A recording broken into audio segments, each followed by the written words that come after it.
Alright, this is going to be a quick demonstration on how pulse reporting formats work.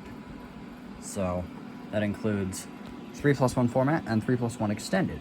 If you've ever looked through your Vista or Lynx panels manual, you'll see that format 1 and format 0 are 3+1 format. So that's a pulse reporting format, and what it does is it sends a 3-digit account number and a 1-digit event code.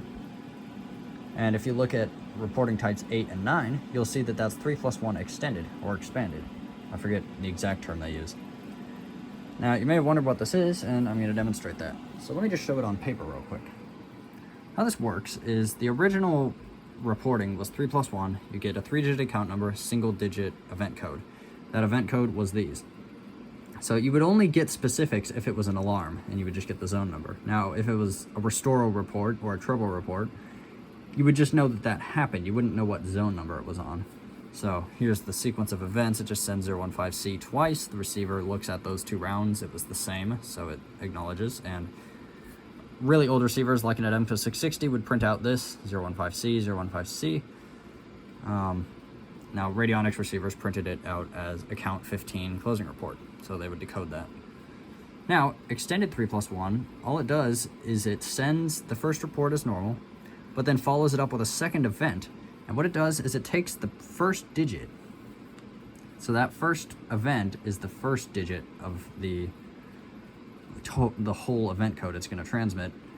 And it uses that digit as the account number so that you could look at it on an old receiver and see, hey, that was an expanded report. That is the same account. This is not 2 separate reports. This comes from the same account number. That's a second digit. So what that does is this sending CCC2 as a second event would come out as account 15 closing zone 2. Now, it says zone because trouble report and restore report and cancel report would all use that. But really, for an opening and a closing report, which is arming and disarming the system, those are really replaced with a user number. Typically, you wouldn't really have a zone number reported then. So let's demonstrate this. Here we have the Lynx R-EN and the D6000 receiver, and what we're going to do is we're going to take it out of programming mode. I had it in programming mode so it wouldn't report a trouble while I was explaining this. Okay, turning the volume down. So what I'm going to do is I'm going to quick arm the panel. I'm going to hit pound away, and this is going to report just a closing report without any form of expanded event details. So this is going to be a tone.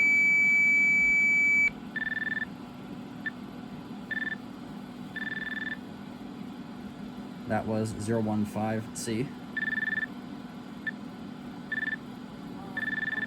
015C. There we have it. So now,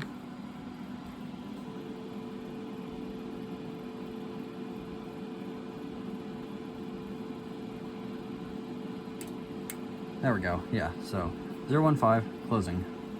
And that flickeriness doesn't happen in real life. That's just a camera artifact. So you see, no zone number because it was not an expanded report. It was just a closing report.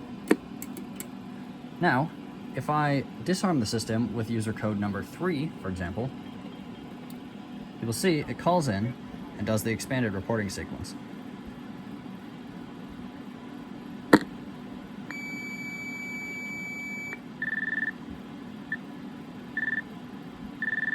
That's 015B, which is account 015 opening.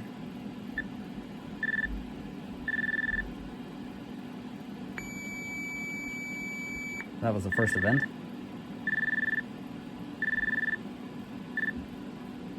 You see? You can actually hear how it uses the expanded reporting there. Now, when this panel hangs up, we will get